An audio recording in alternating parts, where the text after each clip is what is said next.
ನಿನ್ನೆ ತಾನೇ ಬಹಳಷ್ಟು ಕುಲಂಕುಷವಾಗಿ ಆದಂಥ ಪ್ರತಿಯೊಂದು ವಿವರವನ್ನು ಪಾಯಿಂಟ್ ಟು ಪಾಯಿಂಟ್ ಕೊಟ್ಕೊಂತ ಬಂದಿದ್ದೀನಿ. ಯಾವ ರೀತಿಯಲ್ಲಿ ಪ್ರಾರಂಭ ಆಯಿತು ಅದ್ರ ಪುನಃ ನಾನು ಹೇಳ್ಬೇಕಂದ್ರೆ ಹೇಳ್ತೀನಿ. ಆಲ್ರೆಡಿ ಮಾಧ್ಯಮಗಳಲ್ಲಿ ಬಂದಿರೋ ಕಾರಣ ಅದನ್ನು ಬಿಟ್ಟು ನಾನು ಬೇರೆ ವಿಷಯ ಹೇಳಿದ್ರೆ ಸರಿ ಇರುತ್ತೆ ಅಂತೇಳಿ ತಿಳ್ಕೊಂಡಿನಿ. ಮತ್ತೆ ಪುನಃ ಅದನ್ನು ಉಚ್ಚಾರಣೆ ಮಾಡೋದು ಸರಿ ಇಲ್ಲ ಅಂತ ತಿಳ್ಕೊಂಡಿನಿ. ಹಂಗಾಗಿ ನಿನ್ನೆ ಆದಂಥ ಘಟನೆ ನಮ್ಮೆಲ್ಲರೂ ಕೂಡ ಒಂದು ನೋವು ತರುವಂಥ ಒಂದು ದೊಡ್ಡ ಘಟನೆ. ಏನು ನಡಿಬಾರ್ದಾಗಿತ್ತು ಅದೆಲ್ಲ ಕೂಡ ನಡೆದು ಹೋಗ್ಬಿಟ್ಟಿದೆ. ನೋಡ್ರಿ, ಇವತ್ತು ಒಬ್ಬ ಅಮಾಯಕ ಯುವಕ, 26 ವರ್ಷದ ಯುವಕ ರಾಜಶೇಖರ್ ರೆಡ್ಡಿ ಅನ್ನಂತವರು, ಅವ್ರ ತಂದೆಯವರಾದಂಥ ಸುರೇಂದ್ರ ಅವರು ಮಗ ಅಂದ ತಕ್ಷಣ ಅವ್ರದೇ ಆದಂಥ ಭವಿಷ್ಯಗಳನ್ನು ಕಟ್ಕೊಂಡಿರ್ತಾರ. ಮಗ ನಮಗೆ ಯಾವತ್ತನ ಒಂದಿನ ನಾವು ವಯಸ್ಸಾದಂಥ ಟೈಮಲ್ಲಿ ಆಶ್ರಯ ಆಗ್ತಾನಂದೇಳಿ ತಿಳ್ಕೊಂಡಿರ್ತಾನ. ಆ 24 ವರ್ಷದ ಯುವಕ ಯಾವುದೇ ಪಾರ್ಟಿಗೆ ಸೇರಿರ್ಲಿ, ಅವ್ರು ಹೇಳ್ತಾ ಇದ್ದಾರೆ ಕಾಂಗ್ರೆಸ್ ಪಾರ್ಟಿಯ ಕಾರ್ಯಕರ್ತ ಅಂತ ಹೇಳ್ತಾ ಇದ್ದಾರ. ಹೌದು, ಇವತ್ತು ಕಾಂಗ್ರೆಸ್ ಪಾರ್ಟಿ ಕಾರ್ಯಕರ್ತರಾಗ್ಲಿ, BJP ಅವರಾಗ್ಲಿ, JDS ಅವರಾಗ್ಲಿ, ಯಾರೇ ಆದ್ರೆ ಪರವಾಗಿಲ್ಲ. ಇವತ್ತು ರಾಜಶೇಖರ್ ರೆಡ್ಡಿ ಅವರು ಏನೋ ನಿನ್ನೆ ಆದಂಥ ಘಟನೆಯಲ್ಲಿ, ನಿನ್ನೆ ಆದಂಥ ಫೈರಿಂಗಲ್ಲಿ ಅವರು ಇವತ್ತು ಜೀವವನ್ನು ಕಳ್ಕೊಂಡಿದ್ದಾರ. ಅದಕ್ಕೋಸ್ಕರವಾಗಿ ಪಾರ್ಟಿ ವತಿಯಿಂದ ನನ್ನ ವೈಯಕ್ತಿಕವಾಗಿ ಅವ್ರು ರಾಜಶೇಖರ್ ರೆಡ್ಡಿ ಅವರಿಗೆ ಅವ್ರೇನು ನಿಧನ ಹೊಂದಿದಾರೋ ನಾನು ಎಲ್ಲ ರೀತಿಯಲ್ಲಿ ಕೂಡ ಸಂತಾಪವನ್ನು ವ್ಯಕ್ತಪಡಿಸ್ತೀನಿ. ಆ ಭಗವಂತ ಕುಟುಂಬಕ್ಕೆ, ಆ ತಾಯಿ ತಂದೆಯಂದರಿಗೆ ಆ ತಡೆಯಂಥ ಶಕ್ತಿ ಭಗವಂತ ಕೊಡಲಿ ಅಂತೇಳಿ ದೇವರಲ್ಲಿ ನನ್ನ ಪರವಾಗಿ, ನಮ್ಮ ಪಕ್ಷದ ಪರವಾಗಿ, ನಮ್ಮ ಹಿರಿಯರಾದಂಥ ಜನಾರ್ದನ್ ರೆಡ್ಡಿ ಅವ್ರ ಪರವಾಗಿ, ಎಲ್ಲರ ಪರವಾಗಿ ನಾನು ಅವ್ರಿಗೆ ಶಕ್ತಿಯನ್ನು ಕೊಡಲಿ ಭಗವಂತ ಅಂತೇಳಿ ದೇವರಲ್ಲಿ ಪ್ರಾರ್ಥನೆ ಮಾಡ್ತೀನಿ. ಆದರೆ ನಾನು ಇವತ್ತು ರಾಜಕಾರಣದಲ್ಲಿ ಭಾಳಷ್ಟು ಮಂದಿ ಯುವಕರು ನೋಡ್ತೀವಿ. ಆ 21, 26 ವಯಸ್ಸಿನಲ್ಲಿ ಯಾರು ಹೆಂಗೆ ಬೇಕಾದ್ರೂ ಬಳಕೆಯನ್ನು ಮಾಡ್ಕೋಬೋದು. ಒಳ್ಳೆತನವನ್ನು ಬಳಕೆ ಮಾಡಿಕೊಂಡ್ರೆ ಅದು ಒಳ್ಳೇದಾಗುತ್ತೆ, ಕೆಟ್ಟತನವನ್ನು ಬಳಕೆ ಮಾಡಿಕೊಂಡ್ರೆ ಅದು ಕೆಟ್ಟದಾಗಿ ಪರಿಣಮಿಸುತ್ತೆ. ಅಂದರೆ ಇದು ಅದಕ್ಕೋಸ್ಕರವಾಗಿ ಕ್ಷುಲ್ಲಕ ಕಾರಣದಿಂದ ಏನಿವತ್ತು ಅವರು ಏನು ಬೇಕಾದರೂ ಕೂಡ ಇವತ್ತು ಅವರು ಅಪಪ್ರಚಾರವನ್ನು ಮಾಡ್ಬೋದಿಲ್ಲ, ಅನ್ನಕ್ಕೆ ಹೋಗಲ್ಲ. ಏನು ಕ್ಷುಲ್ಲಕ ಕಾರಣ ಅಂದರೆ ಏನು? ಜನಾರ್ದನ್ ರೆಡ್ಡಿ ಅವರು ಶಾಸಕರಿದ್ದಾರ. ಅವರು ಮನೆ ಹತ್ರ ಬ್ಯಾನರ್ ಕಟ್ಟಿರೋಕ್ಕೋಸ್ಕರ, ಮನೆ ಹತ್ರ ಅಂದರೆ ಮನೆಗೂ ಹಾದಿಗೆ ಹೋಗಂಥ ರಸ್ತೆಯಲ್ಲಿ ಬ್ಯಾನರ್ ಕಟ್ಟಿರೋ ಕಾರಣ ಜನಾರ್ದನ್ ರೆಡ್ಡಿ ಅವರು ಬಹಳ ಕ್ಲಿಯರ್ ಆಗಿ ಹೇಳಿದ್ದಾರೆ. ಬೆಳಗ್ಗೆ ಬಂದಂಥ ಟೈಮಲ್ಲಿ, ಅಣ್ಣೋರೇ ನೀವು ಕಟ್ಟಂಗಿದ್ರೆ ಮಹರ್ಷಿ ವಾಲ್ಮೀಕಿಯವರ ಪುತ್ಥಳಿಯನ್ನು ಅನಾವರಣ ಮಾಡ್ತಾ ಇದ್ರಿ, ದಯವಿಟ್ಟು ನೀವು ಇನಾಗ್ರೇಷನ್ ಮಾಡ್ಕೊಂಡು ನಮ್ದೇನು ಅಭ್ಯಂತರ ಇಲ್ಲ, ನನ್ನ ಮನೆ ಹಾದಿಗೆ ಹೋಗೋಕ್ಕೆ, ಕಾರ್ಗೆ ಹೋಗೋಕ್ಕೆ ಅವಕಾಶವನ್ನು ಮಾಡಿಕೊಡ್ರಿ ಅಂತ ಕೇಳಿದಾರ. ಕೇಳಿದಂಥ ಟೈಮಲ್ಲಿ ಅವರೆಲ್ಲರೂ ಕೂಡ, ಸ್ಥಳೀಯರೆಲ್ಲರೂ ಕೂಡ ಸೇರ್ಕೊಂಡು, ಹೌದು ಅಣ್ಣೋರೇ ತಾವು ಹೇಳಿದ್ದು ರೈಟ್ ಆಗಿದೆ, ನಾನು ಒಪ್ಪುತ್ತೀನಿ ಅಂತೇಳಿ ಅವರೆಲ್ಲರೂ ಕೂಡ ಒಪ್ಕೊಂಡು ಹೋಗಿದಾರ.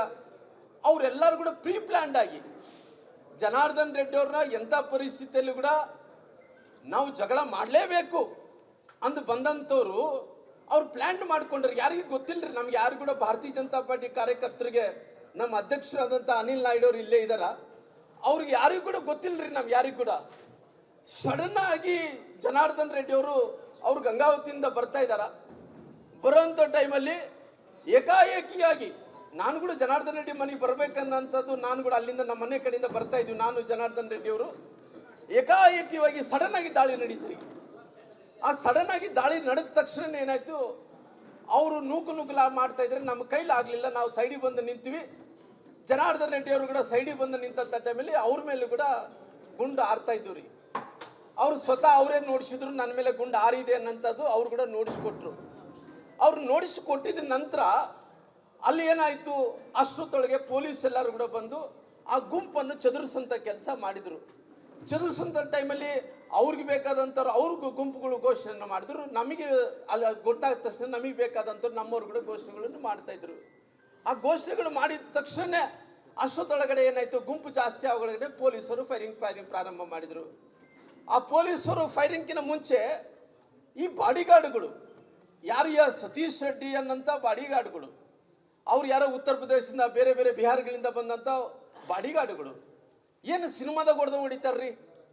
ಸಿನಿಮಾದಾಗೆ ನೋಡಿದ್ದಾಗಲಿ ನಾವು ನಮ್ಮ ಬಳ್ಳಾರಿ ಜನರು 1984ರಲ್ಲಿ ಆದಂಥ ಗೋಲಿಬಾರ್ ನೋಡಿದ್ದೀವಿ. ಅವತ್ತು ಗೋಲಿಬಾರ್ ನಡೆಯೋಕ್ಕೋಸ್ಕರ ಕಾರಣ ಏನಂದ್ರೆ, ಒಬ್ಬ ಹೆಣ್ಮಗಳು ಕೌಲ್ ಬಜಾರ್ ಪೊಲೀಸ್ ಸ್ಟೇಷನ್ದಲ್ಲಿ ಅವತ್ತು ಅಲ್ಲಿ ಹೆಣ್ಮಗಳು ಪೊಲೀಸ್ ಸ್ಟೇಷನ್ದಲ್ಲೇ ಅವರು ತೀರ್ಕೊಂಡೋಗಿದ್ರು. 82 ಅಲ್ಲಿ ಅವತ್ತು ನಾವು ನೋಡಿದಂಥ ಘಟನೆ ನಾವು ಜೀವನದಲ್ಲಿ ಯಾವತ್ತೂ ಕೂಡ ನೋಡ್ಲಕ್ಕಾಗಲಿಲ್ಲ ರೀ. ನಿನ್ನೆ ನೋಡಬೇಕಾಯ್ತು ರೀ. ನೋಡ್ರಿ, ಜನಾರ್ದನ್ ರೆಡ್ಡಿ ಅವ್ರ ಮನೆ ಎದುರುಗಡೆ ಬಂದು, ಒಬ್ಬ ಶಾಸಕನ ಮನೆ ಎದುರುಗಡೆ ಬಂದು ಅವ್ರು ಹೋಗಂತ ಹಾದಿಗೆ ಬ್ಯಾನರ್ ಕಟ್ಟಿ ಜಗಳ ಮಾಡಿಕೊಂಡು ಜಗಳನ್ನ ದೊಡ್ಡದಾಗಿ ಮಾಡಿ ಫೈರಿಂಗ್ ಮಾಡೋಂಥ ಸ್ಥಿತಿಗೆ ಹೋಗ್ಬೇಕಂದ್ರೆಗಿನ ಅವ್ರು ಫೈರಿಂಗ್ ಮಾಡೋಕೆ ಅವಕಾಶ ಕೊಟ್ಟಿದ್ದು ಯಾರು ಅನ್ನೋಂಥ ಪ್ರಶ್ನೆಯನ್ನು ಕೇಳಬೇಕಾಗುತ್ತೆ. ಅವ್ರಿಗೆ ಏನು ಹಕ್ಕಿದೆ? ಸಾರ್ವಜನಿಕ ಸ್ಥಳದಲ್ಲಿ ಫೈರಿಂಗ್ ಮಾಡೋಕ್ಕೆ ಹಕ್ಕೇನಿದೆ ಅವ್ರಿಗೆ? ಅವ್ರಿಗೇನ ಅಕಸ್ಮಿತವಾಗಿ ಎಲ್ಲನೋ ಒಂದು ಕಡೆ ನೀವು ಎಲ್ಲಿ ಬೇಕಾ ಅಲ್ಲಿ ಫೈರಿಂಗ್ ಮಾಡ್ಬೋದು ಅಂತೇಳಿ ಅವ್ರಿಗೇನ ಸರ್ಕಾರ ಏನನ್ನ ಸ್ಪೆಷಲ್ ಆದೇಶವನ್ನು ಕೊಟ್ಟಿದ್ದೇನಾ? ನಾನು ಕೇಳ್ಬೇಕು, ಸ್ಪೆಷಲ್ ಆದೇಶನ ಕೊಟ್ಟಿದೆ? ಏನೂ ಕೊಟ್ಟಿಲ್ಲ ಅಲ್ರಿ. ಇವು ಗುಂಪುಗಳು ಆಗೋದು ನಿಜ, ಮಾತಾಡ್ಕೊಳ್ಳೋದು ನಿಜ. ಪಟ ಪಟ ಪಟ ಪಟ ಅಂತ ಫೈರ್ ಮಾಡಿದ್ರೆ ಆ ಫೈರ್ ಮಾಡಿದಂಥ ಬುಲೆಟ್ ಯಾವುದು? 0.76 mm. 0.76 mm ನಿಂದ ಅದು ಮೇಲ್ನೋಟಕ್ಕೆ ಕಂಡು ಬರ್ತಾ ಇದೆ. ಆ 0.76 ml ಏನು ಬುಲೆಟ್ ಏನಿದೆನೋ ಅದರಿಂದ ಫೈರ್ ಆಗಿರೋಕನ್ನ ಮೇಲ್ನೋಟಕ್ಕೆ ಬರ್ತಾ ಇದೆ. ಎಲ್ಲೋ ಒಂದು ಕಡೆ ಅವರಿಂದ ಫೈರಿಂಗ್ ಆಗಿರ್ಬೋದು ಅನ್ನೋದು ಮೇಲ್ನೋಟಕ್ಕೆ ಕಾಣ್ತಾ ಇದೆ. ನಾನು ಹೇಳ್ತಾ ಇಲ್ಲ ಅವ್ರಂಗ ಬೇಗ ಅಲಿಗೇಷನ್ ಮಾಡ್ತಾ ಇಲ್ಲ, ನಾನು ಮೇಲ್ನೋಟಕ್ಕೆ ಕಾಣು ಬರ್ತಾ ಇದೆ. ಆ ಮೇಲ್ನೋಟಕ್ಕೆ ಅವರಿಂದ ಫೈರ್ ಆಗಿದೆ ಅಂತೇಳಿ ನಾನು ಜನಾರ್ದನ್ ರೆಡ್ಡಿ ಅವರು ಗುಂಡು ಹಿಡ್ಕೊಂಡಂತ ಟೈಮಲ್ಲಿ ನಾನು ನೋಡಿಸಿದ್ರು. ಗುಂಡು ಇವತ್ತು ರಿವಾಲ್ವರ್ ಕೊಡೋಂಥ ಟೈಮಲ್ಲಿ ಒಬ್ಬ ಖಾಸಗಿಯವರಿಗೆ, ಅಂದ್ರೆ ಖಾಸಗಿಯವ್ರ ಮತ್ತೆ ಯಾರನ್ನ ಅಪ್ಲೈ ಮಾಡ್ಕೊಂಡ್ರೆ ಅವ್ರಿಗೊಂಥರ ರಿವಾಲ್ವರ್ ಕೊಡ್ತಾರ್ರಿ. ಇವ್ರು ಯಾರನ್ನ ಬೇರೆಯವ್ರು ಏನನ್ನ ಇವತ್ತು ರಿವಾಲ್ವರ್ ಉಪಯೋಗಿಸ್ಬೇಕಂದ್ರೆ ಸೆಕ್ಯೂರಿಟಿ ಗಾರ್ಡ್ ಸಲುವಾಗಿ ಅವ್ರಿಗೆ ಬೇರೆ ತರ ಬಂದೂಕ್ ಕೊಡ್ತಾರ್ರಿ. ಪ್ರೊಹಿಬಿಟೆಡ್ ನಾನ್ ಪ್ರೊಹಿಬಿಟೆಡ್ ಗನ್ಗಳು ಕೊಡ್ತಾರ್ರಿ. ಅವರು ಈ ಗುಂಡೇನು ಆರಿಸಿದಂತ ಟೈಮಲ್ಲಿ ಸಿಕ್ಕಾಪಟ್ಟಿರಿ. ಹೆಂಗಂತ ಹೇಳಿದ್ರೆ ಆ ಮಳೆ ಸುರಿಸ್ತಾ ಇದಾರ್ರಿ ಕಲ್ಲುಗಳು. ಆ ಸುರಿಸಂತ ಟೈಮಲ್ಲಿ ನಮ್ಮ ನಗರ ಪಾಲಿಕೆ ಸದಸ್ಯರಾದಂತ ಕಲ್ಪನಾ ಅವರು, ಗಂಡ ಆದಂತ ವೆಂಕಟರಮಣ ಅವರು, ಇನ್ನೊಬ್ಬರು ಡ್ರೈವರ್ ಆದಂತ ಸೂರ್ಯ ಅವರು, ಇನ್ನೊಬ್ಬರು ನಮ್ಮ ಕಾರ್ಯಕರ್ತರಾದಂತ ಕೃಷ್ಣ ಅವರು, ಇನ್ನ ಸಾಕಷ್ಟು ಮಂದಿ ನೋಡ್ರಿ ಈ ಪಟ್ಟಿ ಹುಡ್ಕೊಂಡು ಬಂದಾರ ನೋಡ್ರಿ. ಬಹಳಷ್ಟು ಮಂದಿ ಅಡ್ಮಿಟ್ ಆಗಿದಾರ್ರಿ. ಬಹಳಷ್ಟು ಮಂದಿನ ಮತ್ತೆ ಫುಲ್ ಏನೇನ ತೊಂದರೆ ಆಗ್ಬೋದು ಅಂತೇಳಿ ಪುನಃ ಅವ್ರಿಗೆ ತೊಂದರೆ ಆಗಿದ್ರೆ ಕೂಡ ಅವ್ರನ್ನ ಡಿಸ್ಚಾರ್ಜ್ ಮಾಡಿ ಕಳಿಸ್ಬಿಟ್ಟಾರ್ರಿ. ಅವ್ರನ್ನ ಹಿಡ್ಕೊಂಡದ್ ಸರಿಯಲ್ಲ ಅಂತೇಳಿ ಕಳಿಸ್ಬಿಟ್ಟಾರ, ಬೈ ಫೋರ್ಸ್ಫುಲಿ ಕಳಿಸ್ಬಿಟ್ಟಾರ. ಅವ್ರಿಗೆ ಕೂಡ ಪಾಪ ಅವ್ರು ವೆಂಕಟರಮಣ ಹೇಳಿದ್ರೆ ನನ್ನ ತಲೆ ನೋವು ಆಗ್ತಾ ಇದೆ ಅಂದ್ರೆ ಅವ್ರು ಹಿಡ್ಸ್ಕೊಳಕ್ ಹೋಗಿರ್ಲಿಲ್ಲ. ಇನ್ನೊಬ್ಬ ನನಗೆ ಎದೆ ನೋವ್ತಾ ಇದೆ ಅವ್ರಿಗೆ ತುಳಿದಾರ ಕಲ್ಲಿಂದ ಅಂದ್ರೆ ಅವ್ರನ್ನ ಒಬ್ಬಡಿಯಲ್ಲಿ ಹಿಡ್ಕೊಂಡಿಲ್ಲ, ಕಳಿಸ್ಬಿಟ್ಟಾರ್ರಿ. ಅವ್ರು ಏನ್ ಮಾಡ್ತಾ ಇದಾರೆ ಅಂದ್ರೆ ಆ ಫೈರಿಂಗ್ ಮಾಡಿದಂತ ಟೈಮಲ್ಲಿ ಆ ಕಲ್ಲು ತೂರಾಟ ಆದಂತ ಟೈಮಲ್ಲಿ ನಮ್ಮಲ್ಲಿ ಕೂಡ ಕಲ್ಲು ತೂರಾಟ ಆಗಿದವ್ರಿಗೆ. ನಾನು ಜನಾರ್ದನ್ ರೆಡ್ಡಿ ಅವ್ರ ಗುಂಡು ನೋಡಿದಂತ ಟೈಮಲ್ಲಿ ಆ ಸಣ್ಣ ರಿವಾಲ್ವರ್ ಇಂದ ಫೈರ್ ಆಗಿದೆ ರೀ. ಆ ಸಣ್ಣ ರಿವಾಲ್ವರ್ ಇಂದ ಏನ್ ಫೈರ್ ಆಗಿದೆನೋ ಆ ಫೈರ್ ಆದಂತ ರಿವಾಲ್ವರು ಓಪನ್ ಆಗಿ ಅವರು ವಾಟ್ಸಪ್ ಫೇಸ್ಬುಕ್ಗಳಲ್ಲಿ ಲೈವ್ಗಳಲ್ಲಿ ಅವರು ಗನ್ಮ್ಯಾನ್ಗಳನ್ನೇ ಅವರೇ ಹಾರಿಸ್ತಾ ಇದಾರ. ಹಾರಿಸೋಂಥ ಟೈಮಲ್ಲಿ ಆ ಯಾರೋ ಸತೀಶ್ ರೆಡ್ಡಿ ಅನ್ನೋಂಥ ವ್ಯಕ್ತಿ, ಅವ್ರೇನು MLA ಅಲ್ಲ, ಮಾಜಿ MLA ಅಲ್ಲ, ಯಾರು ಜನಪ್ರತಿನಿಧಿ ಅಲ್ಲ.